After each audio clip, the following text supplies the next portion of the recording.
Hey, and welcome to Chicago Beer Pass. This week, Clint from Lake Effect joins us to talk about everything that they got going on, their Inland Seas project. Just all the awesome beer that they're making.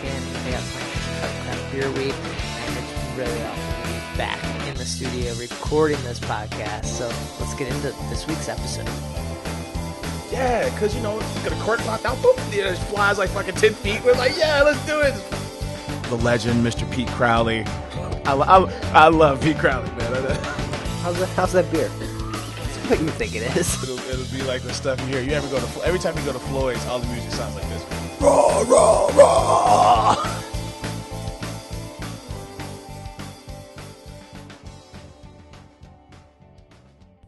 Hey, and welcome to Chicago Beer Pass. I'm Brad Chmielewski. Hey, I'm Nick Waite. And we're back after a long break, and we brought with us a special guest. It's been a while, man. Yeah, it's been like 2 weeks? It's been 2 weeks. Yeah, we usually roll hard every week, man. Yeah, so we got a special guest. Pretty excited about that. Yeah. Clint, man, owner-operator over at Lake Effect Brewing, man, at Jefferson Park. What's going on, man? Not so much, guys. Just nice to be here. Thanks for bringing me in. Yeah, man, you're finally on the show, man. We've been talking about it for a while. Now, your last name is Bouts. Is that how you say your last name? Yeah. All right, cool. I didn't want to screw it up. I'm always screwing up last names on this show. Sure. Yeah, so I feel like it's good coming back big with a new episode here with a guest and doing something special. You brought with yourself 3 beers here, so we're doing it like not just one this time. We're going 3. We're all in, man. Okay. We're committed, man. Yeah, and I really like the beautiful, what is it, 765? This large format. These are 750s. 750s? They're essentially champagne bottles. They're designed to hold several volumes of CO2, so the beer can grow and develop over time without causing major problems. Cool. Okay. So first off, you opened up. Which one did we open here? This one is called Session Brett, and it's a series. We do a number of Brett beers, and this one I pulled from a place that I think it was in the back somewhere. Okay. It might have aged quite a bit, but this is done with the Brett Dre strain, and it kind of has it's actually, I think it's about a year old, and it just kind of shows that as these Brett beers develop in the bottle, that they change and they evolve over time. So this one's actually gotten a little bit more tartness, still has this really kind of ripe fruit that's going on, slight nutty flavor. Yeah. So it's real interesting for probably the first time I've tried it, probably about 6 months. So when I saw it, I grabbed it. So, Okay. Yeah. Nice. So this is it one you're hoping to do again too, or is this the one you did at this time and kind of moved on from then? Yeah, the Brett series, it's sort of got a life of its own. But we started with one beer called Session Brett, which is this one. And this became the base for a lot of different fruit additions that we did in the future. So we have a beer called Framboise, we have one Cerise, we have one Pamplemousse, which are just French names for fruit, essentially. Okay. So Pamplemousse is probably my favorite French word, but that's just grapefruit. Okay, sure. And so that's where it kind of branched off to. And then some of these base beers we aged for longer than a year on wood in different wine barrels.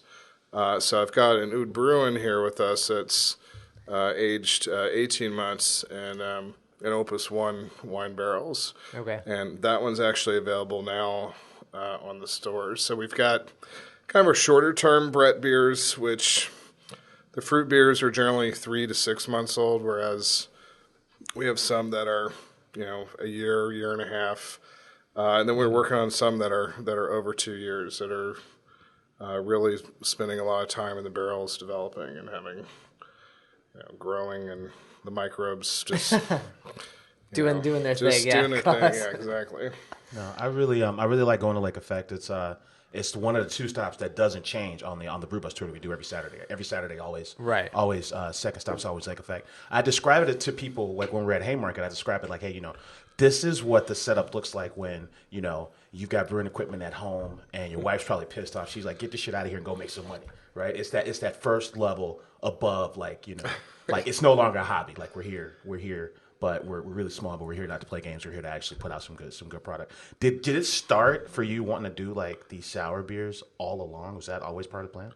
It's interesting. I've always loved sour beers. I've always wanted to do them. But we were going to wait a long time before we really got into them. I think what happened was we had purchased some equipment, some jacketed fermenters, and we had gotten those from a company in China. And when they shipped over, they were about 6 months late. And so we were fully licensed, and we were ready to go, and we didn't have any fermentation space. So we came across some unjacketed tanks from Greenbush Brewing in Michigan. And these guys are on wheels. You roll them around the brewery. Essentially, you roll them. We have a big cooler, has a big door, and we roll them in and out of the cooler to maintain the fermentation control. This is how they started. It's pretty amazing. We talked with them on several occasions on the best strategy to ferment, normal beers, American ale yeast, those kind of things. And it just, during the summer, it really tested us, and it was really hard for us to do this. So we started developing beers that fermented at higher temperatures. And so mainly Saisons, Belgian styles. And then we got into the sours pretty quickly too, because those can work at much higher temperatures. Okay. And that's really, it was almost out of necessity to try some different beers that fermented at high temperatures. We kind of gave up on the IPA the first year. We gave up on the stouts, we don't really brew stouts in the summertime anyway. But any kind of English style ale that need to ferment below 70 degrees, we pretty much let go of. Yeah, I don't think I've ever seen anything where you're having to roll the tanks in and out of the cooler. And that's the only time I've ever seen that. Had to be it had to be a pain, yeah, one space. Like, okay, well, move all that stuff that's where it's done. It needs to come out to bottle or can it. And I mean, it's convenient during the wintertime because you can ferment at ambient temperatures, pretty much anything. And then part of the process is you want to crash cool the beers and lager them before you package and carbonate them. So simply by rolling them into the cooler, that works great. But during the summer, and we tried it, I think I've only slept at the brewery twice, and both times we're watching the temperatures. And, this is, now over 4 years ago, but we just made the adjustments and went with more of the Saisons, and were able to develop our niche. And that was sort of the fast lane to essentially get to these beers. I love these beers too, but it gave us, an avenue to get there. We also are lucky, in a sense, actually very lucky, because we had a yeast lab move right next door to us. Ooh, okay. That also helped us with a lot of the strains, dispelling some of the myths about Brett and contamination and those sort of issues. And that was really helpful too. So I think 1 year after we were in our space, next door to us, Omega Yeast Labs moved in. Okay. And they've been doing a lot of work with hybrid Saison strains and Brett strains, and were able to kind of help us find the right strains to work, and especially in the summertime. Okay. Yeah. It's kind of super lucky, I guess, that happened too. How cool is that, right? That's you really got this cool. brewery, and then a couple years later, a yeast lab moves in next door. Yeah, I mean, it's nice. We have a lot smaller breweries generally don't have a lot of times don't have the resources to have a lab, and so we had a lab essentially move next door to us. And where we'd have to get a new pitch of yeast. We'd get it sent to us from the West Coast. Now it's just a guy who walks over with a container and hands it to us, and we're good to go. That's awesome. Wow. Yeah. Now you're on the northwest side, right? Mm-hmm. How'd you end up there versus other parts of the city, right? Cheap rent. Okay. That's actually why I'm on the northwest side. I mean, it's pretty affordable. I mean, the space is. Everybody thinks that we're really far away and everything. We're actually really easy to get to. We're 200 yards from the Montrose Blue Line stop. Okay. And if you're riding the Metro, I think it's the Northwest. Yeah, Milwaukee North. Milwaukee North. Yeah. Right at the Mayfair stop, you can literally stumble off that platform and land in our space. So cheap rent, really close to transit. Those are really the two factors that kind of got it for us. Yeah. And a small space, too. I mean, we were, as you say, I was just looking to move up to the next level of home brewing. I'd taken over the house and agreed to move out of the house, and I needed to find a place. And this is a cheap place, 1,500 square feet. Mm-hmm. Was able to do it. And then it's that close to the train, but it's just the production brewery. There's no like brew pub or any like tasting room or anything like that. Not yet. We utilize some of the area bars for our tasting rooms. Okay. And when we do have tours that come in on Saturday, and then we take everybody to a bar about 2 blocks away, and they offer a flight. So they can come in, see the brewery, see what we're doing, and then they get a flight. Now, we do have our retail shop in motion, going through permits and licensing for that. So we're hoping by summer you can come in and pick up some bottles or a growler. Okay. And very similar to how when Half Acre started, they had their little shop in the front. Off Color has a very similar setup. So just very simple. You know, we just want to be able to sell our bottles from the location. Cool. I need to get over to Off Color. Have you seen it since they did the bottle? No, I haven't been. Yeah. No. Oh, yeah, I've only been like once. What beer are you making the most over there? That's taking up most of your time on your system. Right now, I mean, mostly it's our flagship IPA, Falcon Dive, which we've moved into 6-packs. Okay. And we also make a wit beer called Snow. That's a big production. Currently, right now, the big push is just to get. We have a lot of barrels now, wine and bourbon barrels, and so we've been really working to fill those up, and that's just really what we've been focused on, probably for the past 3 to 4 weeks. But yeah, usually it's the IPA. We run that continuously, and then and the wit beer too. Yeah. Those have been the ones that we've been doing the whole time. People have been really receptive to the barrel aged stuff. I mean, the judges at FOBAB were very excited about one of your beers, like last year, I think, right, or 2 years back. Yeah, we got a silver medal. Oh, awesome! In the fruit beer category. Yeah. For one of these that had come out of this series here. Right on. And now it's now we have a bunch of bourbon barrels, and so we're going.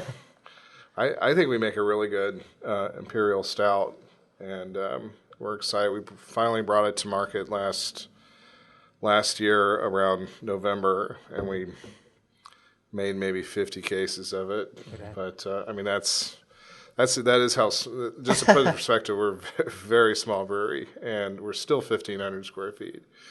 But this year, at the end of the year, my plan is to put out 5 times as much. So it's very, very ambitious. I can never tell when you're playing. You have like this really even, dry sense of humor. No, I'm serious. It's driving us all crazy right now because we have this little 4-barrel system, and we're just every time we brew, we do have 7-barrel tanks, but you got to remember. Every time you brew an imperial, like a really big, like 12 or 13% beer, you probably should, or you should always get a small beer on the back side of that. So the second running's beer. And so that's the thing, is we're getting later in the season. Yeah. We had a very mild winter. People are already, thinking about the lighter beers. Yeah. And so, we're going to have a lot of small beer out there. So during the summer, you're going to see us, we're going to be, throwing the stouts out all summer. You'll go to the festivals, and one of the beers will be a stout because of this 5 times. Yeah. 5 times Imperial means 5 times espresso stout or mole stout. Yeah. Those are our 2 small beers that we brew behind the big beer.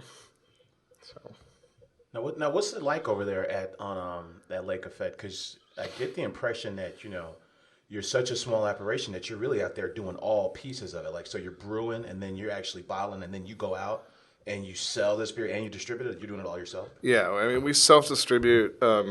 Back in the day, I used to do most of it, almost all of it. There was a time where I was brewing all the beer. There was a time where I was delivering all the beer. There was a time actually where I was doing both. Luckily, as we've evolved, I've been able to bring on, some really talented people to the team. So I have a really good brewer now who's brewing most of the beers. Okay. And I step in. I'll brew. I usually brew once a week because I get tired of kind of working in the office. And I brew a lot of the collaborations as well, just because the connections I've made with, they're kind of special beers that I like to get involved with. But generally, my brewer does pretty much mostly everything there. I did hire a delivery driver, which was that was great because that got me out of the van. And it's real hard to do sales while you're driving around on the highway, rolling kegs down little chutes and down steps. Delegation of tasks now. Easier for it. It's very nice. So one day I will be obsolete, and that is my goal. No, but sit back and drink the beer. Yeah. No, I do a lot of the sales. Actually, I do most of the sales. I am getting some help now with sales, and we're kind of working there. We do have a team of volunteers that come in and help us out on bottling day and festivals and things of that sort. Yeah. So some of the collabs, I know the Unholy Moly with the Mammoth Q we were talking about. Yeah. And then you did 27 Blocks, which I think was that with Fountainhead, with Cletus? Yeah, with Cletus. Actually, he texted me today, and I think we're gonna get some of that beer, 27 Blocks, over at his new restaurant. Yeah, he's like at downtown somewhere, like Bocce or something. Mm-hmm. Yeah. Mm-hmm. All right. And then there's I'm trying to think. You did the Shark Week beer. I'm trying to think of the collabs you've done. Yeah, Shark Week's been that was a couple years ago. We also got involved. I'm friends with the grandson-in-law at Superdog, Ben. Oh yeah, that's right. Yeah. Okay. And we do beers with Superdog. We've done 3 different varieties. We're doing a 4th one. Uh-huh. We did the Super beer, which was a beer that we made especially to pair with the Chicago Dog, aka the Super Dog. Mm-hmm. Very scientific approach. We had a panel of experts that came in, made about 6 different versions of it. And we had focus groups and scorecards, and we picked a recipe that was somewhere on. There was kind of the far left was using all the ingredients of the Superdog, and then the far right was something complimentary, like a lager, like a German lager. So we kind of hit in between slightly smoked Kolsch style, and then we loved that project so much that we went and did one with their Polish-Hungarian sausage, the Wupski dog, and made Wupski beer, and that is the same yeast, but it's an amber, and it's a very malty kind of counterpart to that light Kolsch. And then we just did Super Shake, which is the one that's based off of their chocolate malt. Okay. And then we're doing a barrel-aged Super Shake this year to top that. There you go. So, and then after that, I don't know what we can do better than barrel-aged Super Shake. I don't know. Yeah, Whew, that sounds pretty good. So, but yeah, we do that. We do the beer from Medina Golf Club. We do the beer for the Morton Arboretum. It has trees in it, like branches of trees. Made with real trees. Yeah, we got a summer one coming out that is made with juniper, and so another tree for them, and then we have this thing with a tiki bar. Oh yeah. A pineapple hibiscus Ooh, that sounds pretty good. ale of sorts that is in development that I've been thinking a lot about. Are you able to say who the bar is? Not yet. Okay. Not yet. Yeah. So we haven't, but it's going to be. Not too many tiki bars. There's not really. It's going. It's going to be good. So, but yeah, we do a lot of projects like that. Chicago Craft Beer Week. We're doing something with Sedgwick Stop. We're going to do we do a beer with them every year for the event. Chicago women brewers. Yeah. So they come over and. I like the brew lady beer over with us. at Sedgwick Stop. Whiskey Sister is her handle. Oh, right, on Twitter. On Twitter. Yeah. Okay. Yeah, she's a good friend of ours. Yeah, that's just some of the projects, and all those are done on we have these small tanks that we do. Yeah. They're essentially booked up for the year. And that's just our special project tanks. That's a lot of moves, man. You're really working this Damn. 4-barrel system, man. You just I named know. like 12 beers, man. And that's just the seasonal stuff. That's not even talking about like your year-round stuff. Yeah. That's pretty cool. Yeah, man. luckily those are short days. Those small tanks, the production beers are generally 10-hour days to do 7 barrels, and then the Imperials are the hardest ones because we just have to brew it we boil for like 3 hours and do long mashes and Okay. Everything we can to just extract all the sugars possible out of those grains. Yeah. So yeah. So what's next in this the Great Lakes series? Yeah, that we you've have got here? this. The latest series is a dedication to the Great Lakes. Yeah, well, we're called Lake Effect, and we love the Great Lakes, and I've had a long relationship with them, and in fact, I guess I'm 75% Lake Michigan by body weight. I guess when you think about it, you are the lakes. So anyway, we've looked at the whole basin, and we do have in common with everybody around the basin this water, and so we've decided to take a tour of the Great Lakes basin from the top part of it all the way down to the sea. So you actually flow from one lake to another lake. It is kind of a stepping stone, and they all flow one right into the other. So it's all one big system. And so we began with Lake Nipigon, which is the 6th Great Lake. It's in Canada, so nobody knows about it. It's secret. We don't talk about Canada. It's above the map where it's all usually white or black that you don't see. But it's a small lake, and it flows into Lake Superior, and Lake Superior flows into Huron and Michigan, which are all really one lake, and then down past Detroit along the Detroit River into Lake Erie, and then over Niagara Falls into Ontario, and then out via the St. Lawrence River. Okay. And so we've looked at each lake, the mood, the characteristic. We've designed a recipe around each of the lakes. And then on top of that, we've sourced a lot of the ingredients for each beer around that particular lake. Mm-hmm. And so it's been a really interesting project. It's been kind of a geography lesson. I mean, natural when I history. read about it, I'm like, dude, Lake Nipigon. Yeah. Where the hell is that? Right. Yeah, so that's I've been to all the lakes, but I've not been to Nipigon. I would like to go there. But that one, we made that a wild white because it's in a kind of pristine environment. It's the only real wild of the series. and it's a white just because it's cold and snowy up there, and makes kind of sense. piney, and so it's that's the one kind of wild aspect that we're really exploring. The next one, Lake Superior, is a barley wine. So this is beer 1 in the series. This is beer 1. Yeah, right. We're trying to do it in order. The thing is, we're a small brewery. We've never taken on something this ambitious, so we might have to skip over a few lakes and go back to those lakes, because the next one is a barley wine, and it's a big, contemplative, deep. It's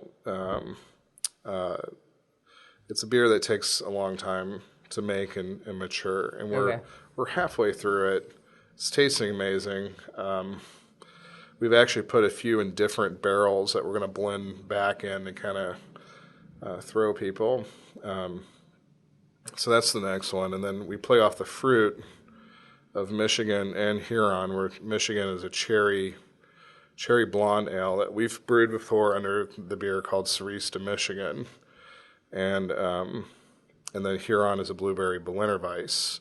Nice. Then we move on to Lake Erie, which was probably the hardest one to figure out because it has so many negative, catching on fire and all that. So we went with maple syrup, which surprisingly is made. I'm learning a lot on this, but there's a lot made actually in Ohio and obviously in Ontario. You always think Vermont, right? And other places, but we're going to do an Imperial Brown with maple syrup for Erie. Then we're doing a beer for Niagara Falls, which is a barrel-aged oatmeal stout. Okay. The barrel going over the falls. Actually, I probably should credit Christian Bird with that. That was his idea. Man. Cheers to Bird, man. I haven't seen that guy in a while. And then Ontario is a wine barrel-aged beer, which I just got back from wine country up in upstate New York, and picked up a bunch of barrels from a winery there. We're using Ontario hops for that, and then our St. Lawrence beer is a Goza style where you have the sweet water transitioning into salty water. Man, yeah, this is a big project. This is serious. Yeah. Should we give this a whirl? Yeah, give it a crack. Crack it up. No, that's pretty awesome. You've thought that deeply about all these different, and not just been we'll do the blueberry one, and we'll kind of make this one the barrel aged beer, whatever. Yeah. Well, name it after that. Yeah. Yeah, we've thought through them pretty good, and for a long time, and we've wanted to do something that was very much central to our mission and our branding of the brewery and who we are, and so we felt this was a good project to try and really nice nose on it, man. Nice. Yeah. Well, that's awesome. We usually talk about what we did this last week, Nick, but we didn't. We've been gone, man. We didn't do anything. How was your trip? Man, I got out of town. It was great. I was in Puerto Rico, 80 degrees every day. Not a lot of breweries. I was a little bummed out about that. There's 3 breweries. The big brewery is the old San Juan Brew House, and they are closed. I guess it's tough. It costs money, man. It costs money to have, a brewery steps from the fucking ocean. So they close. And it sucks because 4 of the top 5 rated beers in Puerto Rico were from this brew house. Well, there's only 3 breweries. There's only 3, right? So that's not saying much. They had them all. I think it was called Old Harbor. Okay. So that bummed out on that. I did try Hop Slam down there. Okay. There was an abundance of fucking Hop Slam in cans, which pissed me off. I'm in Chicago. I can't get any Hop Slam. I'm drinking Hop Slam the entire trip when I'm down there. Yeah, it was that sounds super dangerous to do when it's that hot. Yeah, it was great, man. There was a 10, spot. Is it 10, 11% hop? Yeah, it's like a 10% beer. They there's the big brewery that closed, and then there are 2 macro breweries on the mainland. So I went to one of the bars, and this guy's like, "Oh yeah, he's a nano. He's not even a macro. He'll come bring beer to us, but then it's gone in a week." Okay. Rincon, I think was the name of that brewery. I went to check out. So I didn't get to try any of the breweries, but I hung out at a couple beer bars. Nice. Yeah. You get a Hop Slam and a shot of 12-year-old rum for $9. Wow. Right on the beach, man. It was pretty awesome trip there. That's all I did, man. I got out, man. Okay. Came back like an asshole with $250 worth of rum. It was fun. Well, you're stocking up that bar of yours. Yeah, man. So, there you go. Rum game is strong right now, Brad. Strong rum game. Yeah. Now, you were in some beer-friendly cities. You were all over the place. You went to like 3 or 4, even more cities since we last saw each So I other. was in Santa Monica for a couple days. No beer stuff there. Pretty busy with work and other events. But then was in Portland. So, of course, tons of beer there. But isn't Chicago land on the verge of having more breweries than Portland? Yeah. If you listen to some stories, man, we're like we're right behind Portland all of a sudden. Wow. Which is kind of weird, man. Yeah. You make it out to the Pacific Northwest at all? I do. My parents used to live out in Seattle. Yeah. And I've been there a number of times. And we're actually going to be sending beer out there. No kidding. Oh, really? Yeah. We've got a retailer out there that's bought a large supply of our beer to go out there. I still have a lot of friends and family out there. Yeah. And they're buying a lot of our espresso beer. So we'll see how that Makes sense. It does kind of make Coffee, sense. Yeah. It's an interesting concept, man. You see a lot of breweries that are like, in the grand scheme of things, aren't really big breweries, but they take this approach where they're sending beer like all over the country. Somewhere far, yeah. You know, yeah. I see it with, as we talked about Off Color, I see them do that. I ran into the Pipeworks guys, and I guess they're a little bit bigger now, but they were saying that, hey, you know, they got a guy and they're going to send beer to like Denver and New York. The local option guys, they said their biggest accounts are LA and New York. Really? You know, yeah. Huh. So it's like, it's interesting to see like some of these directions that these brewers are taking to like not have all their beer in one place. You know, it's interesting. I didn't think about it. Yeah. So So went to a bunch of breweries there, then drove up through Seattle. We took a ferry to it's called the San Juan Islands. Anacortes, did you go there? And I forget which Some of island we were. We were just on one for like a couple nights. That was it. But we went to island hopping. did you go to a lavender farm when you were up there? No, we didn't do that. No. There's like wineries and there's Okay. like cool stuff to see up there. But yeah. Yeah, no, we were just kind of relaxing for a Nice. couple days. But yeah, awesome to find a brewery there, and then was kind of like blown away by their beer. Yeah. Island hopping or island hoppy brewery, or I forget the exact this is name. near but- Seattle. No, it's on the island up there. Okay. So it's like 2 hours from Seattle, and then on a ferry, and then drive up there. But you find these breweries sometimes, you're like, oh, they're on an island. Like, let's try them. You're like, holy shit, this is really why good. is it so good? Why hasn't no one told me about this? Yeah. Why is there no one else here? Oh, it's on an island. You got to take a ferry to. So that was pretty awesome. But that was a fun trip. Like, it's good to be back, but yeah, always nice to explore these other cities. It's fun to get away. I love Chicago. I do like leaving Chicago. Every once in a while. Yeah. So we have a lot of events coming up then, right? We do We're have on the- events coming up. We're yeah. almost on the cusp of Chicago Craft Beer Week. Yeah, man. Festival season is. Oh shit! What is that, yo? Yeah, we got All right. Let's get back to it, man. All right. What was that? So we're coming up in April here now. March is gone. So kicking it off here in the beginning of April, what do you have on the calendar? Anything? April 1st, this Friday, is Beat the Brewers event. So it's a KBS release party at Whirly Ball. We've been to Whirly Ball. We had Whirly Ball on the show. They're doing, they do this event where they invite the brewery out, and then anyone can challenge the brewery to a game of Whirly Ball. Right. Okay. So they're doing a couple things. They're launching KBS 2016 there, and then you can enter a raffle where you can get a brewery trip, a $250 brewery trip. So apparently they'll pay for your hotel, give you a gas card, and send you to the brewery. Okay. And they're raffling that off. They're actually going to do a 3-year vertical of KBS. Nice. So 14, 15, 16. That's all at 7 o'clock at Whirly Ball. I'll be over at Whirly Ball next Wednesday, so Yeah. they probably won't have any KBS left. They Never have know. a sneaky good tap list at Whirly Ball. I was kind of surprised. Yeah. I thought it'd be kind of corporate. I thought it'd be kind of, kind of gimmicky, but they have a hardcore tap list. Yeah. It's very nice. Yeah. That's Friday, April 1st. I don't have anything for this weekend, though, do you? I didn't really. I'm just back in the swing of things. He's like, I just woke up, man. I woke got up, nothing, man. I got nothing. But we're starting. I'm going to be up going up to Haymarket to check out the new Haymarket in Michigan. Really? You're going up there? Yeah. Oh, cool. So this is the old. It's like an old like Police station, Yeah, state trooper, yeah, something like that. Yeah, so we're gonna go check that out with Pete, and we're all gonna hang out there and that'll do be some good. brewery hopping, and There you go. fun. So even if there was any events this weekend, I couldn't even go to them. Yeah. We talked about the open bottle down in Tinley Park. It's their anniversary this weekend. So kudos to those guys. Tuesday, April 5th, over at Italy, they're doing an Italian beer tasting. Okay. So they actually only sell 3 beers there. So they partner. They do it's Dogfish Head and It's that Italian. that Italian brewery. It's called I always screw it up. Balladine. Yeah. It's always those 2 at every location, and then they do 3 local partners. So here it's Rev, Floyd's, and Half Acre, and then that's like all the beer they sell are those 5 brands. But anyway, they're doing an Italian beer tasting. A lot of people don't know that Ely is also a brewery. They're cranking out. They got like a 10-barrel system over there. Yeah. Some nice copper tanks. It's actually a cool spot, second floor.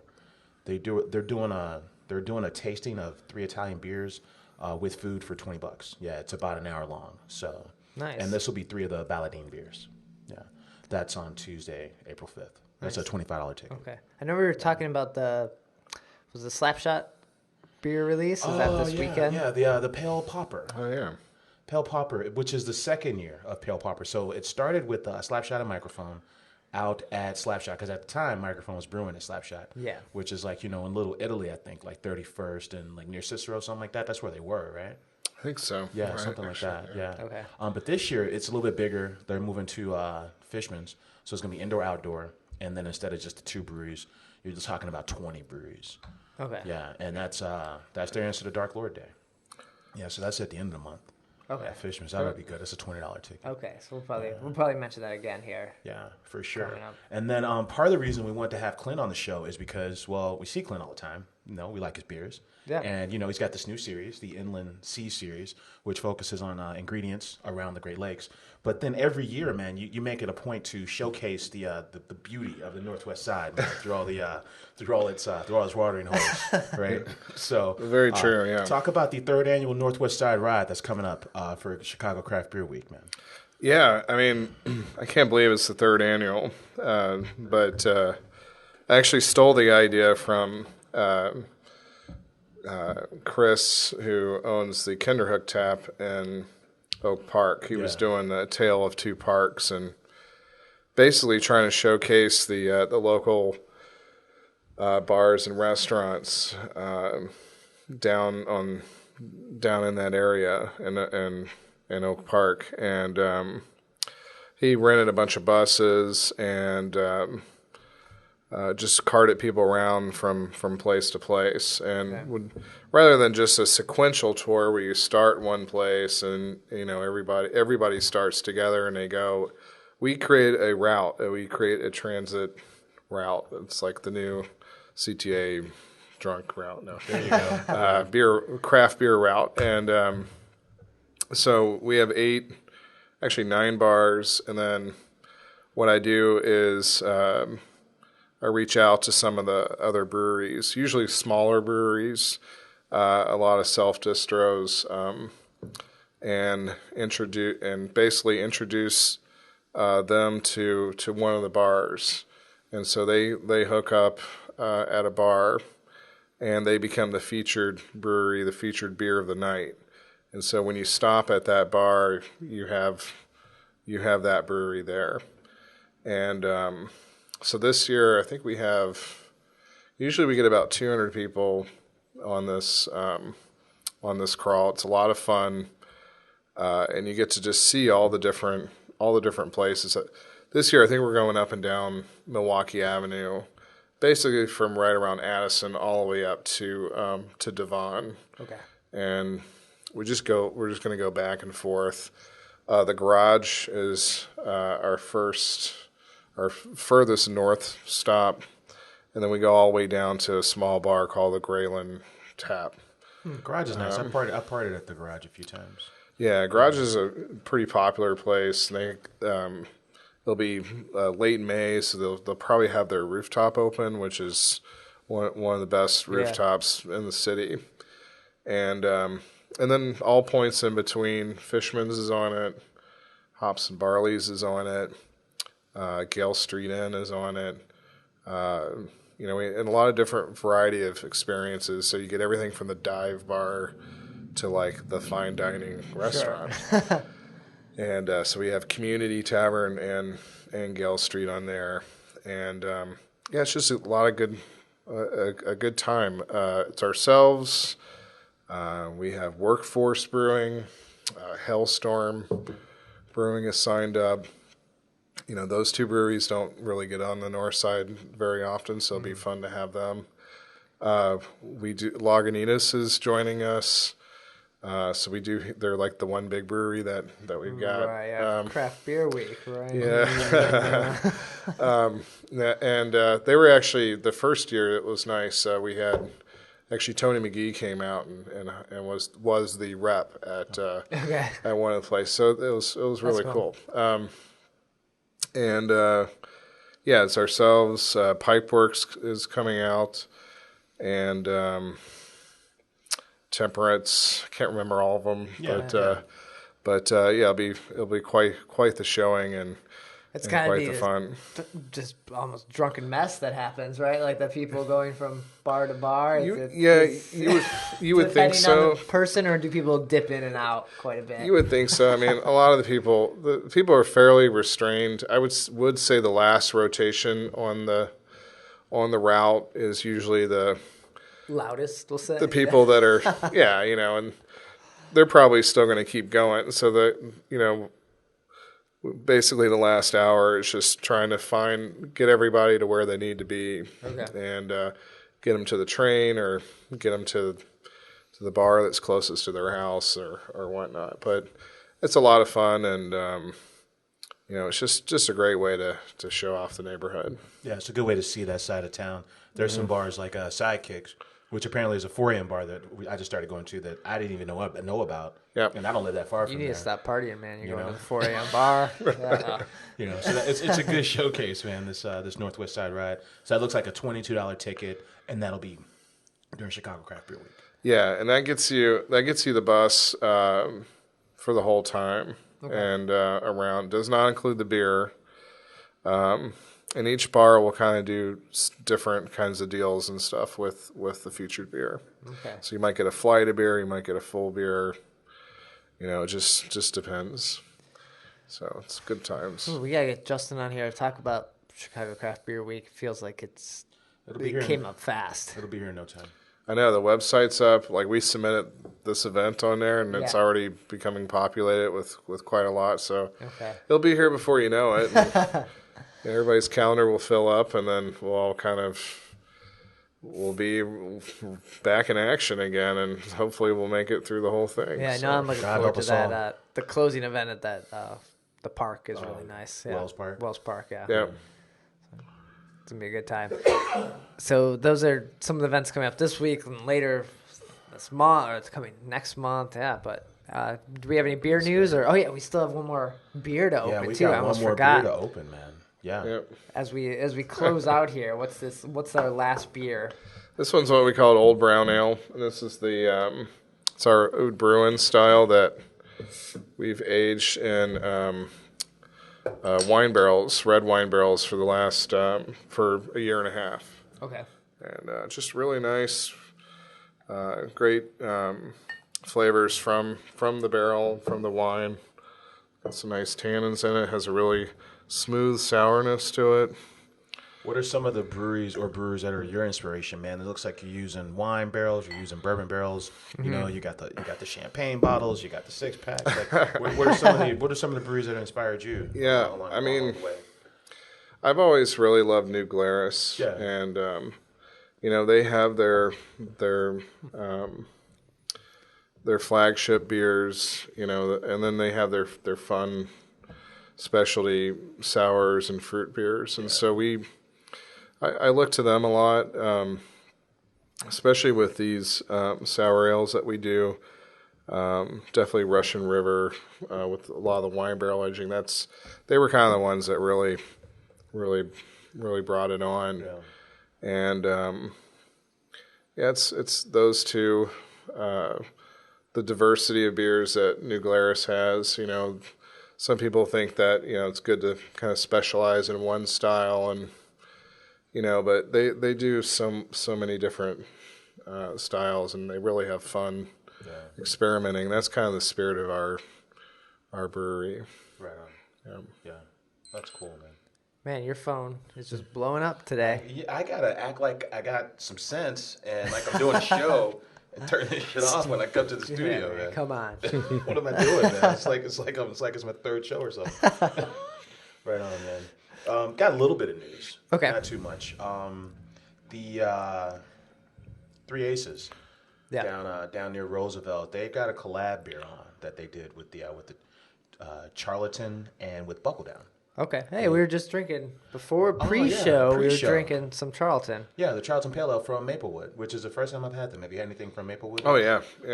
Good stuff. I'm looking forward to their spirits too. I think I picked this up at Costco. Oh really? So they're going to be a distillery as well? Yeah. Yeah. See, I didn't even know about them. Taking it all away. Yeah, they're located right over by Ale Syndicate, and I got to know them. There was a Brewers Guild meeting over at Ale Syndicate, and then a bunch of them came over to Maplewood. But I noticed they have their sign up that you can see from the Kennedy Expressway, and they are working on getting their tap room open. I don't know if they're distilling yet, but they do have a beautiful still in their space. I mean, brewing equipment's beautiful. Distillery equipment's just it looks like it's like wow. Like, works out. It's like this weird steampunky kind of look. It's so it's like, shiny. Yeah, it's like a really expensive science project. Yeah. That's what it is. Yeah. I walked right past CH Distillery. That place looks great. I was like a kid in the can. Like I parked the van. I didn't even know where it was, and I looked over and all this shiny stuff, and I had to be. I was late for something, and I had to be somewhere, and I was just drawn into that space, and just like, I'm running late, and I'm on my phone, and hung out in there for a while, and tried some of their gin. Nice. But the equipment. Anyway, so they've got a beautiful setup too. That's starting to become a thing, like breweries are branching off into cider or branching off into full-blown distilleries. Yeah. Like I saw like Anchor has a distillery. Okay. Yeah. Floyd's, they're gonna have distillery. Floyd's got one. And Beguile's got their cidery. Beguile's got the cidery. Yeah, it's starting to become a thing. Oh, so it's a Rybach. So it's the Three Aces. The Three Aces Buckle Down Charlatan collab is on it. Three Aces is 7% Rybach, and they offer it in a George Dickel shot. So Boilermaker. All right. Oh, nice. Yeah. And then Hopcat's coming to Chicago. Mm-hmm. So apparently, I didn't know this. They're on pace. They're doing this everywhere. They're going to do like 25 of these Hopcat locations. Yeah. Yeah. So they got some deep pockets over there. I know they're anti Miller, anti Bud, but where are they getting this money from, man? Everybody's tied to somebody. Yeah, they gotta. Lake Effect, just really deep pockets over there. 25. Is it theirs or it's like franchise? 135 taps too at this location in Lincoln Park that they're. Or did they franchise the name? Like you could open up. That's a good question. Is it the same crew doing them all, or is it like Wingstop, right? Where anybody we can all three of us can go open a Wingstop. Yeah. Is it like that? I'm not really sure. It's a good question. Yeah, 135 taps, no goose, no goose, and then no any affiliates. That's their tagline: 135 taps, no goose. Yeah. How do you feel about them excluding like certain breweries? I don't know. It's part of the message of I just don't like hearing about the exclusion, but I know it's a selling point, and maybe I've just been watching too many political shows and been around people that try to be divisive and things like that. So I hate it when someone's we're going to exclude this person. It's fair game. I think if their beers do well, people should drink them, but they have their reasons, and it's I don't know. I'm not gonna pick sides on it. Yeah. If that's what they want to do, then that's what they do. Yeah, I've been to the one in Grand Rapids. I know they're making beer as well. And apparently they're doing these concepts all across the country. Is it going to be a brewery too? Are they going to make beer in there? It's a good question. I think this is just going to be a bar. Okay. Yeah. But I know the one in Grand Rapids is a brew house as well. Now that location is really cool. Yeah. Because that's sort of that's the circuit. You go over to Founders and you have a few beers there, and then you go over there and hang out and maybe go to take a cab over to The Mitten's pretty good. Not too far from there. yeah. What's the one in the chapel? Brew Vivant. Yeah. I like that spot too. Yeah. But- Grand Rapids is a good beer city. So that's a good weekend if you got 2 days of burn. Hang out in Grand Rapids should be good. Yeah. The Hopcat kind of anchors it too. So I mean, we'll see. I mean, when things franchise though, they change. So That's true. we'll see. Well, Well, this was a good, I think, episode to come back on. Yeah, for Right, sure. Clint, thanks for joining us. Thank you guys. Where can people find you? Find about a Lake Effect? All that good. Twitter. Yeah, Website, we're on all the usual social media outlets. You can find our beers and Benny's and Whole Foods and a lot of local places. Okay. Hopefully at our brewery this summer we'll have our own bottle shop and we can do our special releases there.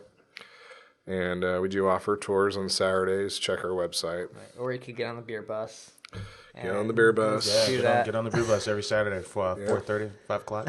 Yeah, and I join the beer bus usually at the end because the beer bus is so fun. It also happens to be my ride home because the next stop is right by my house. Nice.